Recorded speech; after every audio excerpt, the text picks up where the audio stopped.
Welcome to Penrose Learning, where we make understanding easy.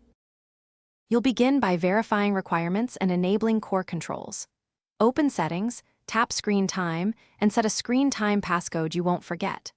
Once done, make sure Face ID or Touch ID is configured in settings so unlocking stays quick.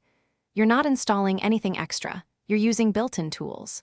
Next, choose the specific apps you want protected and note whether you want immediate locks or a delay window. This first move creates the foundation for per-app privacy. Now you'll create an app limit that effectively locks chosen apps. In Screen Time, tap App Limits, then Add Limit. Select individual apps or categories, set a tiny limit such as 1 minute, and enable every day. Once the timer expires, the app requires the Screen Time passcode to continue.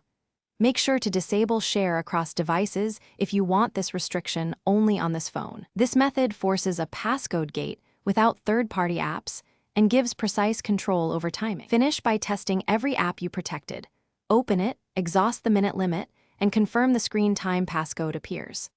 Once done, you can refine limits for convenience or tighten them if needed.